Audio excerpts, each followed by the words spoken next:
ভালেকেইজনমান থিয় হৈ আছে আমাৰ চকুৰ সন্মুখতে মছজিদখন মৰমৰকৈ।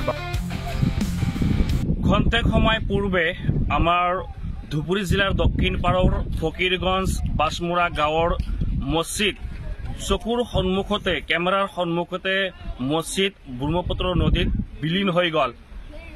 কেইদিনমান পূৰ্বে অহব্বজাৰ জামে মছজিদ খহনীয়াৰ বুকুত বিলীন হৈ যোৱাৰ পিছত এইবাৰ আমাৰ বাছমুৰা গাঁৱৰ মছজিদ খহনীয়াৰ বুকুত জাহ গ'ল।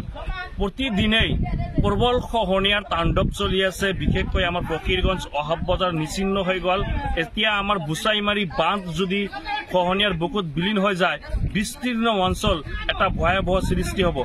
আমি মাননীয় জলসম্পদ মন্ত্ৰী পীযুষ হাজৰিকা ডাঙৰীয়াক অনুৰোধ জনাইছো, তাৎক্ষণিকভাৱে আমাৰ এই বৃহত্তৰ অঞ্চলত তাৎক্ষণিকভাৱে এটা কাম কৰি যাতে অঞ্চলখিনি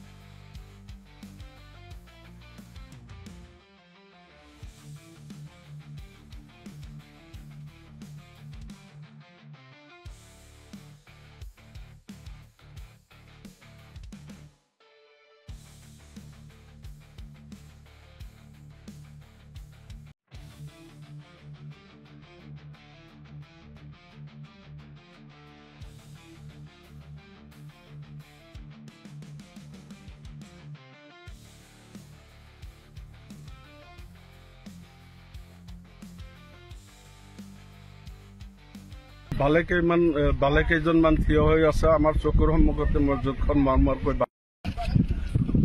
ক্ষন্তেক সময় পূৰ্বে আমাৰ ধুবুৰী জিলাৰ দক্ষিণ পাৰৰ ফকীৰগঞ্জ বাছমুৰা গাঁৱৰ মছজিদ চকুৰ সন্মুখতে কেমেৰাৰ সন্মুখতে মছজিদ ব্ৰহ্মপুত্ৰ নদীত বিলীন হৈ গ'ল।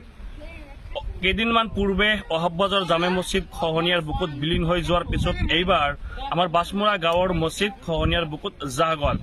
প্ৰতিদিনেই প্ৰবল খহনীয়াৰ তাণ্ডৱ চলি আছে। বিশেষকৈ আমাৰ ফকীৰগঞ্জ অহব্বজাৰ নিচিন্ন হৈ গ'ল। এতিয়া আমাৰ বুচাইমাৰী বান্ধ যদি খহনীয়াৰ বুকুত বিলীন হৈ যায়, বিস্তীৰ্ণ অঞ্চল এটা ভয়াৱহ সৃষ্টি হ'ব। আমি মাননীয় জলসম্পদ মন্ত্ৰী পীযুষ হাজৰিকা ডাঙৰীয়াক অনুৰোধ জনাইছো, তাৎক্ষণিকভাৱে আমাৰ এই বৃহত্তৰ অঞ্চলত তাৎক্ষণিকভাৱে এটা কাম কৰি যাতে অঞ্চলখিনি